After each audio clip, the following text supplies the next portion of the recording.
Hello dear student, how are you? I hope all of you are good and all of you are doing great. आशा करता हूं कि आप सभी लोग अच्छे होंगे।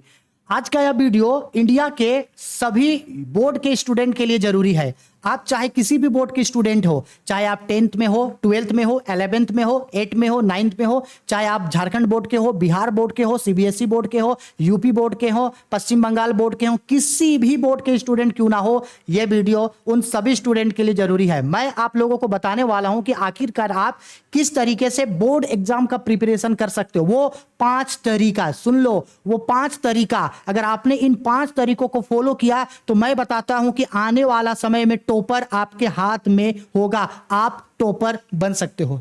एक बार जब मैं ऑफलाइन क्लासेस से घर आ रहा था तो रास्ते में मुझे एक लड़का मिला और बड़ा ही मासूमियत से उसने मुझसे सवाल पूछा कि सर जरा ये बताओ कि लोग टॉप कैसे करते हैं। कोई डिस्ट्रिक्ट टॉप कर गया, कोई स्टेट टॉप कर गया, कोई ऑल इंडिया रैंक टॉप कर गया, कोई आपके यूनिवर्सिटी में टॉप कर गया। आखिरकार ये टॉप करने वाले स्टूडेंट होते कौन है? तो उसके साथ साथ एक और स्टूडेंट था, उसने बोल दिया कि जो स्टूडेंट लोग टॉप करते हैं ना, वो स्टूडेंट लोग अपना किस्मत अलग से लिखवा के आते हैं। जो लोग टॉप करते हैं ना, उन लोगों का दिमाग हम लोगों से कई गुना ज्यादा तेज चलता है।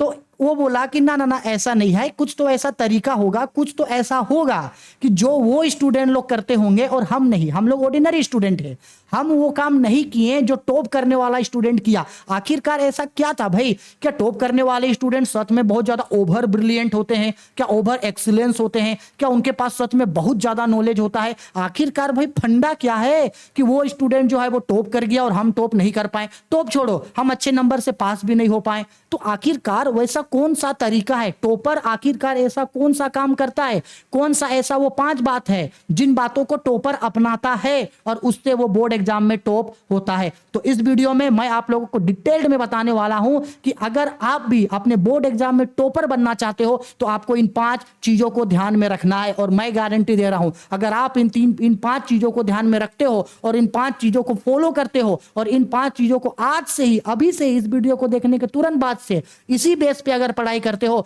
तो मैं गारंटी देता हूं कि नेक्स्ट टॉपर आप बन सकते हो और डेफिनेटली आप नेक्स्ट टॉपर बनोगे। तो वीडियो को शुरू से लेकर लास्ट तक जरूर देखना। पसंद आई है तो पहले लाइक करना और अगर आपको पसंद आया तभी आप बाकी स्टूडेंट को, अपने दोस्तों को शेयर करना। अगर आपको पसंद नहीं आया तो वीडियो में कमेंट करके बता देना कि सर पसंद नहीं आया। पसंद आया तो भी वीडियो में कमेंट करके बताना कि पसंद आया या नहीं आया। चलो एक एक करके सब चीज को बताते हो और याद रखना, यही वो 5 बात है, यही वो 5 आदतें हैं जो एक टॉपर में होता है, टॉपर के डीएनए में होता है। टॉपर इसको एक्सेप्ट करता है इन बातों को, और इन सारे बातों को देखने के बाद आप भी इनसे जरूर एग्री करोगे। और अगर आपके मन में भी टॉपर बनने का जुनून है, आपके मन में भी वो जज्बा है कि वो कर सकता है तो मैं क्यों नहीं कर सकता हूं, मैं तो करूंगा, जब तक लड़ूंगा नहीं तब तक छोड़ूंगा नहीं, है ना भाई? माझी द माउंटेन मैन का डायलॉग है ना, जब तक तोड़ेंगे नहीं तब तक छोड़ेंगे नहीं। सेम वही बात है, जब तक टॉप करेंगे नहीं तब तक छोड़ेंगे नहीं।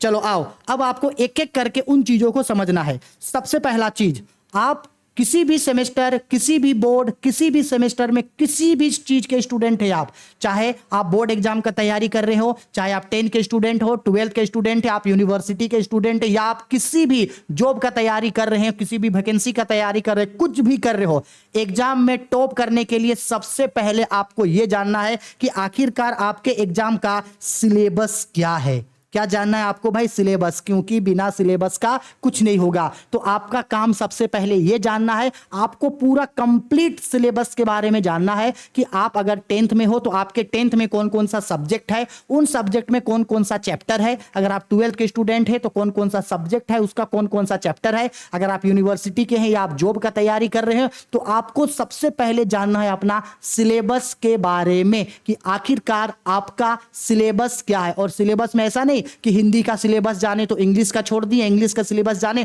तो बाकी सब्जेक्ट का छोड़ दिए, ऐसा नहीं करना है। सभी सब्जेक्ट का आपको प्रॉपर सिलेबस पता होना चाहिए। तो सबसे पहला काम है आप सिलेबस को जानो। अगर आपको अभी तक ये नहीं पता है कि आपका कौन कौन सा सब्जेक्ट में कौन कौन सा चैप्टर पढ़ना है, कौन कौन सा चैप्टर नहीं पढ़ना है, कितना चैप्टर है, अगर आप सिलेबस को नहीं जानते हो तो सबसे पहला काम है आपको आपके सिलेबस को जानना है और सारे सिलेबस को एक पेपर में, एक कॉपी में नोट डाउन करके लिख करके रखना है और जहां आप स्टडी करते हो उस जगह पे उस पेपर को चिपका देना, जिससे आपको पता हो कि मेरा भाई ये सब्जेक्ट है, उसमें ये सिलेबस मेरा है। क्योंकि बिना सिलेबस का पढ़ाई नहीं होगा। सेम ऐसा ही कि जैसे बिना नाव का, बिना खवैया का नाव कहां जाएगा। एक ऐसा नाव में आप बैठ गए जहां पता ही नहीं है कि ये नाव आपको कहां लेके जाएगा, तो आप कहीं भी नहीं पहुंच सकते हो, कभी हमेशा भटकते रहोगे। तो सिंपल सा बात है, सबसे पहले आपको सिलेबस जानना है और सिलेबस नाम का नहीं, हर सिलेबस को पेपर में लिख करके रखना है और अपने स्टडी रूम में जहां पे स्टडी करते हो वहां आप उस सिलेबस को जो है वो चिपका देना और सिलेबस देखना। अब आपको जब ये पता चल गया कि आपका कौन कौन सा सिलेबस है, जैसे आप मान लो 12th के स्टूडेंट हैं तो आपको पता चल गया कि आपका 5 सब्जेक्ट है, उस 5 सब्जेक्ट में कौन कौन सा चैप्टर है, ये आपको सिलेबस का पता चल गया। अब जब आपको सिलेबस का पता चल गया तो दूसरा आपको जानना है एग्जाम का पैटर्न। ये पॉइंट नंबर 2 है, मोस्ट इंपॉर्टेंट चीज, एग्जाम का पैटर्न, कि आखिरकार आपका एग्जाम जो होगा वो किस पैटर्न में होगा। अगर आप बोर्ड के स्टूडेंट हो, क्लास 8, 9, 10, 11, 12, किसी भी बोर्ड के स्टूडेंट हो, स्टेट बोर्ड या सेंट्रल बोर्ड, तो आपको यह पता होगा कि आखिरकार आपका एग्जाम का जो पैटर्न है वो किस तरीके से होने वाला है। तो बेसिकली अब 2 पैटर्न में एग्जाम कंडक्ट कराया जा रहा है। एक एग्जाम होता है आपका ऑब्जेक्टिव, किस तरीके का एग्जाम भाई, ऑब्जेक्टिव, और एक होता है एग्जाम जो होता है वो सब्जेक्टिव। तो आपको एक बार ये देख लेना है कि आपके बोर्ड का एग्जाम किस तरीके से होगा, ऑब्जेक्टिव में होगा या सब्जेक्टिव में होगा। क्योंकि अगर ऑब्जेक्टिव में होगा तो आपको ज्यादा से ज्यादा ऑब्जेक्टिव का प्रैक्टिस करना है, सब्जेक्टिव में होगा तो ज्यादा से ज्यादा सब्जेक्टिव पढ़ना है, और अगर दोनों में होगा तो दोनों में ही आपको प्रॉपर पढ़ना है, ऑब्जेक्टिव में भी उतना ही टाइम और सब्जेक्टिव में भी आपको उतना ही टाइम देना है। जैसे मान लो कि अगर आपका एग्जाम जो है वो पूरा ऑब्जेक्टिव में ही हो रहा है और आप पूरे साल सिर्फ सब्जेक्टिव पढ़ने में दे दिए, तब तो बेकार है। सेम ऐसा ही अगर आपका एग्जाम ऑब्जेक्टिव और सब्जेक्टिव दोनों में हो रहा है और पूरा साल आपने सिर्फ ऑब्जेक्टिव पढ़ा, तो सब्जेक्टिव में ठीक से नहीं कर पाओगे। तो आपको आपका एग्जाम का प्रॉपर पैटर्न जानना है कि एग्जाम आखिरकार किस पैटर्न में होगा, ऑब्जेक्टिव या सब्जेक्टिव। जेक बोर्ड का स्टूडेंट, क्लास 10th और क्लास 12th, इन 2 स्टूडेंट जो है उन लोगों का एग्जाम ऑब्जेक्टिव में भी होगा और सब्जेक्टिव में भी होगा। क्लास 11th का जो एग्जाम होगा उन लोगों का एग्जाम जो होगा वो ऑब्जेक्टिव में होगा। पता चल गया ये चीज, ठीक है। एग्जाम पैटर्न प्रॉपर जानना है, ठीक है। अब जब एग्जाम सिलेबस का पता चल गया, एग्जाम ऑब्जेक्टिव होगा सब्जेक्टिव होगा, ये आपको पता है। अब आपको उसी के बेस पे तैयारी करना है, उसी के बेस पे पढ़ना स्टार्ट करना है। अब सवाल ये आता है कि सर पढ़े कैसे। हर कोई बोलता है ऐसे पढ़ो वैसे पढ़ो, लेकिन सर जब पढ़ने बैठते हैं तो पढ़ने में मन ही नहीं लगता है। पढ़ने का सही तरीका क्या है सर, बता दो ना। हाँ जी, ये हम लोगों का तीसरा टॉपिक हो गया, routine base study. Most important चीज, यही वो चीज है जो एक टॉपर में होता है और हम जैसे ऑर्डिनरी स्टूडेंट में ये क्वालिटी नहीं पाया जाता है। That is called routine base study. बहुत सारे स्टूडेंट जो है ना अपने मन से पढ़ते हैं, मतलब गजब है, हमको समझ में नहीं आता है कि मान लो कि जब मन करेगा तब उठेगा, जब मन करेगा तब पढ़ेगा, जब मन करेगा तब खाएगा, जब मन करेगा तब घूमेगा, जब मन किया जहां चला गया, जो मन किया वो किया। मतलब एकदम अनडिसिप्लिन, एकदम कोई डिसिप्लिन नाम का चीजें नहीं है। अरे भाई आप स्टूडेंट है, जानवर थोड़ी हो कि जहां मन किया वहां चरने लगे, जहां मन किया वहां घास खाएं, जहां मन किया वहां गोबर कर दिए, जहां मन किया वहां भाई बैठ गए। जानवर नहीं होना भाई, हम और आप इंसान हैं। हम लोग स्टूडेंट हैं, तो हम लोगों को रूटीन वाइज तरीके से पढ़ना है। अब बहुत सारा स्टूडेंट इसमें भी एल्बर्ट आइंस्टाइन बनेगा, खुद को एकदम एल्बर्ट आइंस्टाइन समझने लगेगा, खुद को न्यूटन समझने लगेगा कि रूटीन बेस्ड पढ़ना जरूरी थोड़ी है। अरे जब मन किया पढ़ो, नहीं मन किया तो नहीं पढ़ो, नहीं मन किया पढ़ते रहेंगे फिर भी तो थोड़ी समझ में आएगा। रूटीन कुछ नहीं होता है। ये सब ना फेलियर लोगों का बात है। ये ना जो फेलियर होते हैं ना जो लोग, वो लोग ऐसा बोलते हैं कि बिना रूटीन का भी पढ़ लो। और जो लोग सिंसियर लोग होते हैं ना, जो लोग टॉपर्स होते हैं, जो लोग पढ़ाई को लेकर सीरियस होते हैं, वो हमेशा सजेस्ट करेंगे रूटीन वाइज पढ़ना है। अब हम आपको ये बताते हैं कि आपको रूटीन वाइज पढ़ना किस तरीके से है और रूटीन बनाना किस तरह से है। बहुत स्टूडेंट, अब रूटीन बनाने का मतलब ये नहीं है कि भाई 8 से लेकर के 10 घंटा पढ़ो, या तो फिर 9 से लेकर 10 घंटा पढ़ो, 12 से लेकर के 15 घंटा पढ़ो। अरे नहीं जी, बहुत स्टूडेंट ये बोलता है कि सर टॉप करने के लिए कितना घंटा पढ़ेंगे, सर अच्छा नंबर से पास होने के लिए कितना घंटा पढ़ेंगे। हम बोल रहे मत पढ़ो, मत पढ़ो। अगर कोई स्टूडेंट ये अगर बोलता है कि दिन में 8 से 10 घंटा पढ़ो तब टॉपर करोगे, ना बाबा ना, ऐसा कुछ नहीं होता है। पढ़ने का क्या कोई समय होता है भाई? अरे भाई, जो काम करने में आपको मजा आता है, क्या वो काम के लिए आप पूछोगे? नहीं पूछोगे, जाहिर सी बात है। तो पढ़ाई में आपको इंटरेस्ट लाना है। जब आपको पढ़ाई में इंटरेस्ट होगा तो यही 8 घंटा आपको कल 15 घंटा में बीत जाएगा, आपको पता नहीं चलेगा। ये 2 घंटा पढ़ना है, 10 घंटा पढ़ना है, 20 घंटा पढ़ना है, ये नहीं, घंटा से पढ़ाई नहीं होता है भाई। बहुत कोई होता है अपने सामने कॉपी किताब लेकर के बैठ जाएंगे और बार बार घड़ी देखेंगे, कॉपी किताब यहां रखेंगे, ध्यान कहीं और देंगे, ऐसे में तो पढ़ाई नहीं होने वाला है। तो भाई ये घंटे वाइज तरीके से कभी पढ़ाई नहीं होता है। मेरा बात याद रखना, 10 घंटा पढ़ो, 12 घंटा पढ़ो, 15 घंटा पढ़ो, 20 घंटा पढ़ो, इससे कुछ नहीं है। बस आपको पढ़ना है और जब भी पढ़ने बैठो 100% आपको आपका वहां देना है। अब रूटीन किस तरीके से बनाओगे? देखो, हर इंसान का उठने का समय, स्कूल का समय, कॉलेज का समय, ट्यूशन का समय एक दूसरे से बिल्कुल अलग अलग होगा। तो हर स्टूडेंट अपने अकॉर्डिंग आप लोग रूटीन बनाना। हाँ, रूटीन बनाते समय ध्यान क्या रखना है हम बस आपको वो बता दे रहे हैं। रूटीन जब आप बनाओगे तो जो आपका रूटीन होगा उस रूटीन को रिटेन में लिख करके रखना पेपर में। जब आपका ये रूटीन होगा तो आपको ध्यान रखना है, आपको ऑल सब्जेक्ट को ऑल डे समय देना है। जैसे मान लो अगर बात करें, मंडे हो गया आपका, ट्यूसडे हो गया, वेडनेसडे हो गया, थर्सडे हो गया, आपका फ्राइडे हो गया, सैटरडे, और ये स्पेशल संडे। संडे को हम अभी छोड़ रहे हैं, रुको क्यों छोड़ रहे बताते हैं। तो ये जो 5-6 दिन है आपका, Monday, Tuesday, Wednesday, Thursday, Friday और सैटरडे, ये जो आपका 6 दिन है, पर डे आपको हर सब्जेक्ट को देना है। अगर आपका 5 सब्जेक्ट है तो संडे में आपको 5 सब्जेक्ट के लिए समय बांध देना है कि इतना से इतना एक सब्जेक्ट पढ़ेंगे, इतना से इतना दूसरा सब्जेक्ट, इतना से इतना तीसरा सब्जेक्ट। सेम ट्यूसडे को भी सेम रूटीन फॉलो करो, वेडनेसडे को भी सेम। यानी हम ये बोल रहे हैं कि आपको पर डे पर सब्जेक्ट को समय देना है। अकाउंट्स, जैसे कि मान लो हम अगर एक कॉमर्स का बात करें तो मान लो अकाउंट्स में 5 सब्जेक्ट है, कॉमर्स में 5 सब्जेक्ट है, तो आपको अकाउंट्स भी पढ़ना है पर डे, बीएसटी भी पढ़ना है, ईटीपी भी पढ़ना है, बीएमटी है तो वो भी पढ़ना है, हिंदी भी पढ़ना है, इंग्लिश भी पढ़ना है। जो आपका सब्जेक्ट है उस सब्जेक्ट को आपको पर डे पढ़ना है, क्योंकि देखो हर सब्जेक्ट मिलकर आपको टॉपर बनाएगा। मान लो कि अगर आप एक सब्जेक्ट में 100 में 100 ला दिए और दूसरा सब्जेक्ट में आपका 50 नंबर आया, तो क्या टॉपर हो गए? नहीं हो गए। एक सब्जेक्ट में आपका 80 नंबर आ गया, अब दूसरा सब्जेक्ट में 40 नंबर आया, टॉपर बनोगे? नहीं बनोगे। तो आपको सिर्फ एक सब्जेक्ट पे कमांड नहीं करना है, आपको सारे सब्जेक्ट पढ़ने हैं और रूटीन में सारे सब्जेक्ट को डालना है। 5 सब्जेक्ट है तो पर डे 5 सब्जेक्ट को डालो। मंडे को भी 5 सब्जेक्ट पढ़ो, ट्यूसडे को भी 6 का 6 दिन जो है वो 5 सब्जेक्ट को पढ़ना है। ये संडे को क्यों छोड़ रहे हैं हम इसके बारे में आगे अभी आप लोगों को बताएंगे। सिंपल बात है, संडे को आप क्या करोगे, ये एक देखो हम लोगों का जो माइंड है ना वो एक्टिव और पैसिव रिकॉल सिस्टम पे काम करता है। जो चीज हम लोग पढ़ते हैं वो चीज लंबे समय तक हम लोगों को मेमोराइज नहीं रहता है, हम लोग जो है उसको भूल जाते हैं। देखो भूलने का आदत नॉर्मल है, अगर आप कोई चीज को पढ़ रहे हो याद नहीं हो रहा है और वो चीज आप भूल रहे हैं तो इससे परेशान मत हो, आप कोई स्पेशल नहीं हो, सबके साथ ये प्रॉब्लम होता है। हम भी अगर कोई चीज पढ़ते हैं रिवीजन नहीं करें तो हम भी भूलेंगे। आप पढ़ रहे हो, आप रिवीजन नहीं करोगे तो आप भूलोगे। 100% है भाई, दुनिया का हर इंसान अगर रिवीजन नहीं करेगा तो वो पीछे चीजों को, पढ़ा हुआ चीजों को भूलेगा। ये बात 100% सही है और ये नियम सब पे लागू होता है। हर कोई भूलता है अगर वो रिवीजन ना करे, तो आप भी अगर रिवीजन नहीं करोगे तो भूलोगे। तो आपको बेसिकली क्या करना है, 6 दिन आप जो भी पढ़े, 6 दिन आप जो भी पढ़े, इन सारे चीजों को आप 7th डे यानी सैटरडे के दिन इन सबको आप क्या करोगे भाई, रिवीजन करोगे। देखो रिवीजन करने के लिए हम संडे टाइम को इसलिए चुनते हैं क्योंकि संडे को आपको बाकी डे जैसा जो है हो सकता है पढ़ने का समय ना मिले, संडे को स्पेशली रिवीजन करने के लिए आप रख दो।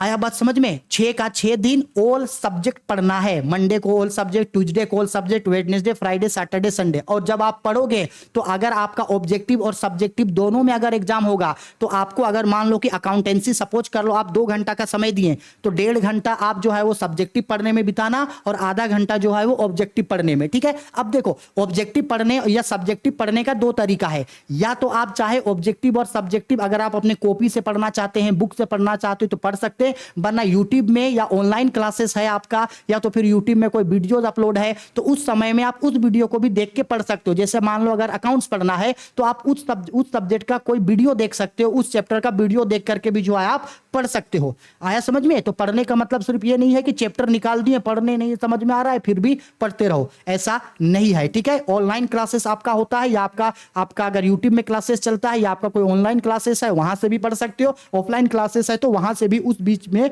उसका काम आप लोग कर सकते हो।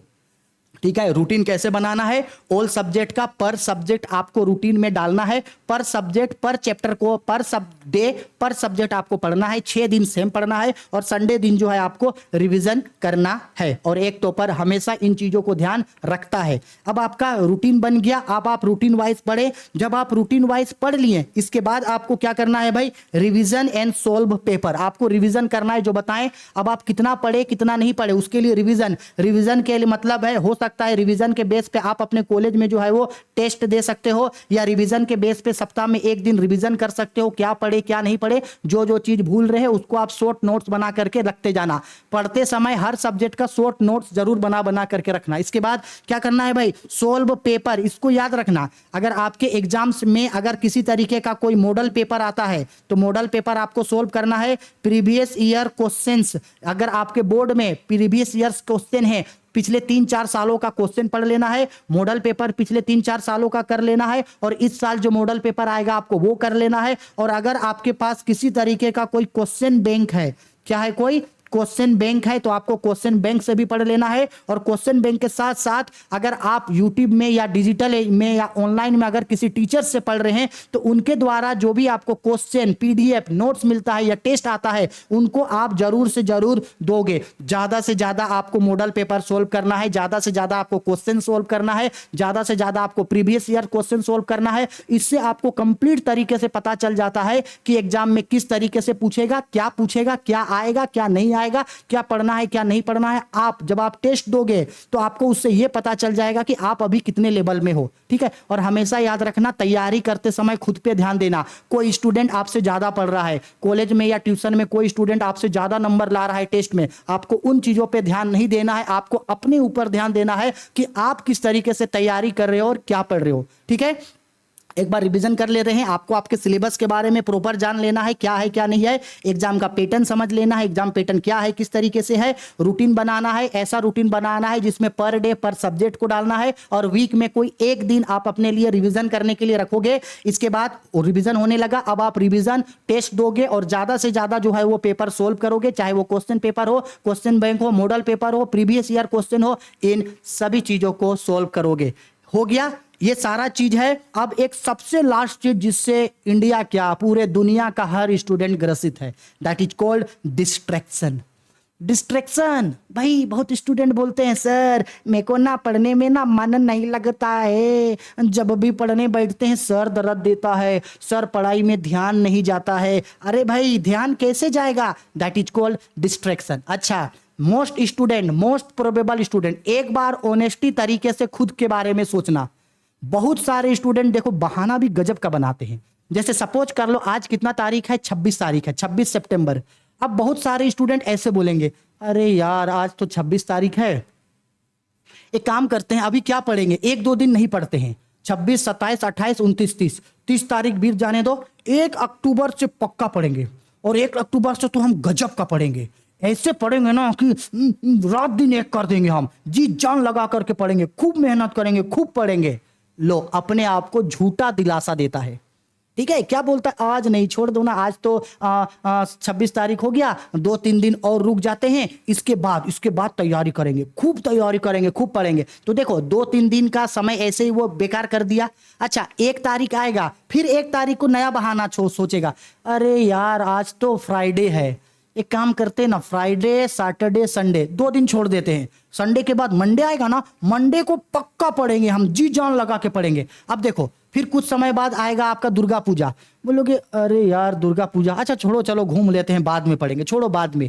फिर वो बीता, फिर इसके बाद आपका दीपावली आएगा, छठ आएगा, लो फिर क्रिसमस आएगा, 1 जनवरी आएगा। यानी अपने आप को झूठा दिलासा दे करके, झूठ बोल बोल के समय पार करते गए, करते करते एग्जाम का दिन नजदीक आ गया, अब आपका पसीना छूटने लगा कि बाप रे क्या पढ़ेंगे क्या नहीं पढ़ेंगे। तो डिस्ट्रैक्शन यही होता है, खुद से झूठ बोलना छोड़ दो। और दूसरा, अगर आप अपना ज्यादातर समय अगर आप फेसबुक में बिताते हो, यानी फेसबुक में रील्स देख रहे हो, इंस्टाग्राम में रील्स देख रहे हो, टिकटॉक देख रहे हो, या हद से ज्यादा वीडियो गेम खेल रहे हो, हद से ज्यादा किसी अपने फ्रेंड से मोबाइल में चैट कर रहे हो, कॉल में बात कर रहे हो, जी बेकार का बेमतलब का रील्स देख रहे हो, घूम रहे हो, रील्स बना रहे हो, ये सारा चीज डिस्ट्रैक्शन है बेटा, कुछ नहीं मिलेगा, ये आपका समय बर्बाद कर देगा, समय बर्बाद कर देगा। तो जो भी डिस्ट्रैक्शंस और बेकार की चीजें है इनसे दूर रहो। और स्टूडेंट को अपने समय, अपना जो समय है, टाइम जो है, वो सोच समझ के मैनेज करना और यूटिलाइज करना चाहिए। आप अगर इन सब चीजों में टाइम बिताने लगोगे तो भाई आपका पूरा लाइफ जो है वो चौपट हो जाएगा। तो जो भी डिस्ट्रैक्शन है, चाहे आपका मोबाइल के कारण आप बार बार फेसबुक पे जाते हैं तो फेसबुक को डिलीट करो, हटाओ, फेंक दो फेसबुक को, क्या जरूरत है। 4 महीना फेसबुक में पोस्ट नहीं डालोगे तो क्या फेसबुक वाला मर जाएगा? हाँ, मर जाएगा जी। 4 महीना आप किसी का रील्स नहीं देखोगे तो क्या वो रील्स बनाना छोड़ देगा? लेकिन 4 महीना आप इन सभी चीजों के चक्कर में अगर नहीं पड़े तो आपका ये 4 महीना आपका पूरा समय को बर्बाद कर देगा। इंडिया के लोग दुनिया के सबसे ज्यादा फ्री लोगों में से एक हैं। इतना हम इंडियंस इतना ज्यादा फ्री होते हैं कि अगर मान लो कि रोड में अगर कोई जेसीबी गाड़ी अगर रोड में अगर जमीन खोद रहा है तो हम लोग क्या करते हैं, उसको भी देखने लगते हैं, अच्छा जैसे भी जमीन खोद रहा है। इतना फ्री टाइम है हम लोग के पास, इतना फ्री टाइम, बेकार का टाइम है। तो ये सब डिस्ट्रैक्शन नहीं है तो क्या है? हद से ज्यादा बेमतलब का वीडियो गेम खेलना, हद से ज्यादा रील्स देखना, टिकटॉक देखना, ये करना वो करना, ये सारा चीज डिस्ट्रैक्शंस है। इन सभी चीजों से दूर रहो। आपको अभी 4 महीना हर चीज को भूल जाना है और सिर्फ अपने पढ़ाई पे फोकस करना है। You and me and study, you and me and study, हम आप और पढ़ाई, हम आप और पढ़ाई, यही 4 महीना तक रखो। भूल जाओ सब चीज को, अपने आप को कमरे में बंद कर लो, कीप इन योर माइंड, और डाल के रखो कि ये 4 महीना अच्छा से पढ़ना है, यूटिलाइज करना है, मेरे को तो टॉप करना है, मैं तो पढ़ेगा, मैं तो अच्छा से पढ़ेगा और एकदम जी जान लगा के पढ़ेगा। जितना भी डिस्ट्रैक्शन, जितना भी बेकार का चीज है, इन चीजों को छोड़ दो, दूर हो जाओ। बेकार है ये, आपका लाइफ बर्बाद कर देगा, जंजाल बना देगा आपको, सब चीज आपका ये जो है बर्बाद करके रख देगा। इन चीजों से हमेशा दूर रहो, डिस्ट्रैक्शंस वाले सभी चीजों से दूर रहो। बेमतलब का फेसबुक चलाना, बेमतलब का वीडियो देखना, रील्स देखना, बेमतलब का किसी से बात करना, बेमतलब का घूमने जाना, ई काम करना, वो काम करना, छोड़ दो सब चीज। पूरा समय का यूटिलाइज करो, पढ़ाई में समय दो। जो चीज जैसे जैसे हम पढ़ने बोले वैसे पढ़ो। और अगर आप झारखंड एकेडमी के स्टूडेंट हैं या अगर आप कॉमर्स के स्टूडेंट हैं तो हम आप लोगों को जो है 11th और 12th सारा सब्जेक्ट हम आप लोगों को पढ़ा देंगे, शुरू से लेके लास्ट तक ऑल सब्जेक्ट हम पढ़ा देंगे। तो अगर आप कॉमर्स का हर सब्जेक्ट मेरे साथ फ्री में पढ़ना चाहते हो तो इस चैनल में जुड़े रहना, हम आपका शुरू से लेकर के लास्ट तक जो है हर चीज में मदद करेंगे। आया बात समझ में मेरा? जो चीज जैसे जैसे बोले, यही 5 चीज होता है जो एक टॉपर के अंदर पाया जाता है। यही वो 5 चीज है जिसको टॉपर अपनाता है और वो टॉप करता है। और यही 5 चीजों को आपको अपने अंदर डेवलप करना है। शुरू में दिक्कत होगा, परेशानी होगा, लेकिन इन 5 चीजों को ही आपको फॉलो करना है और इन्हीं 5 चीजों को फॉलो करके आपको पढ़ना है। और हम हैं ना आपके साथ, टेंशन क्या है, बस आप पढ़ो, हम आपको कॉमर्स का सारा सब्जेक्ट जो है वो पढ़ा देंगे। ठीक है, आया समझ में? आई होप वीडियो पसंद आई है और जो हम आपको समझाना चाह रहे थे वो आपको समझ में आया हो। अगर वीडियो पसंद आई है तो लाइक करो, शेयर करो, कमेंट करो, और अगर आपको पसंद आया तो अपने सभी दोस्तों के बीच जो है उसको जरूर शेयर करना, ताकि उन्हें भी जो है पता चल सके कि उन्हें क्या पढ़ना है और किस तरीके से पढ़ना है। और अगर आप मुझसे ज़्यादा जुड़ना चाहते हैं तो आप मुझे इंस्टाग्राम पे फॉलो कर सकते हैं, या अगर ज़्यादा जुड़ना चाहते हैं तो आप चाहे तो आपका ये टेलीग्राम पे राहुल कॉमर्स एकेडमी चैनल पे जोड़ लेना। इंस्टाग्राम पे मुझे फॉलो नहीं करना, बेकार है वो। ठीक है, आप मुझे टेलीग्राम पे जोड़ लेना, राहुल कॉमर्स एकेडमी। वहां हम आपको सारा सब्जेक्ट का PDF, सारे सब्जेक्ट का notes, model paper, test paper, MCQs, question bank, JAC model paper, हर चीज हम आपको वहीं पे अवेलेबल करवा देंगे। ठीक है, आया समझ में? चलो बाय, टेक केयर।